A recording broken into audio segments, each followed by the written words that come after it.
Prince Harry and Meghan Markle were not seated together for the Queen's burial. Except for the royal family, nobody backs Harry into a corner. At the funeral for Queen Elizabeth II on Monday at Westminster Abbey in London, Prince Harry and Meghan Markle did not sit in the front row with Prince William, Kate Middleton, or other family members. The Duke and Duchess of Sussex, however, were crammed next to Princess Beatrice and her husband, Edoardo Mapelli Mozzi, in a corner at the end of the second row. The church aisle stood as a physical barrier between William and Harry, who have had a tense relationship for the previous few years. The newly crowned Prince and Princess of Wales were placed in the first pew with King Charles III, Queen Consort Camilla, and other dignitaries. Prince George, 9, and Princess Charlotte, 7, were seated with their parents, William and Middleton, who are all 40. Prince Louis, their 4-year-old son, was not present. Along with Sarah Ferguson, Prince Andrew's ex-wife, Princess Eugenie and her spouse Jack Brooksbank were also present.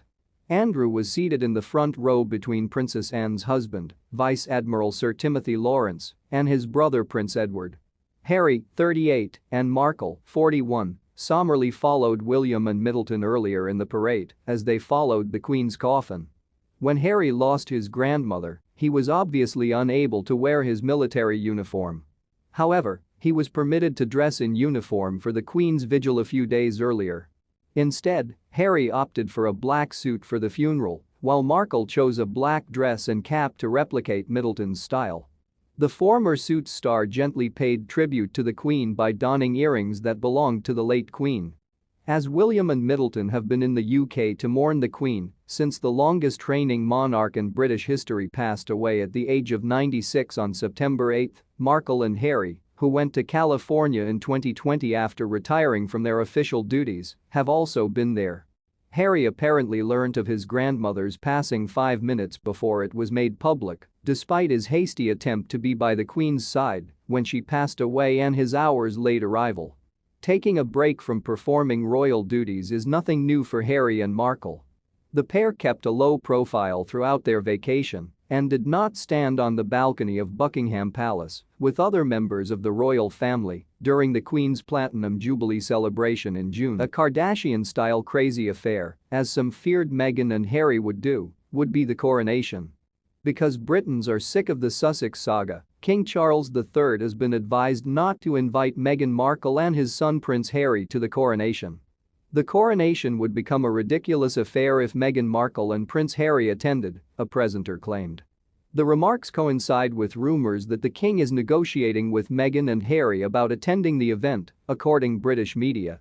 The invitation from King Charles, according to author and broadcaster Esther Kracue, was a bit of a bet. The palace believes that by inviting the Sussexes, they can get ahead of the story, since whether they are present or not, they will still be mentioned during the coronation, according to Ms. Kracue. They have made sure that they are in the public eye regardless of what happens to the royal family, she continued. Although Ms. Kracue acknowledged that she got King Charles's desire to welcome the Sussexes, she cautioned that the British public was sick of the Sussex tale.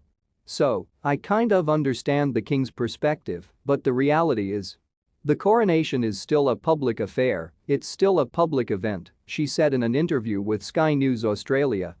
I believe that many Britons are becoming very tired of this story. We adore this tradition and would like to keep it alive while keeping it relevant to the present. If the Sussexes do go, I don't think we want to carry on this Kardashian-style absurd thing to the coronation.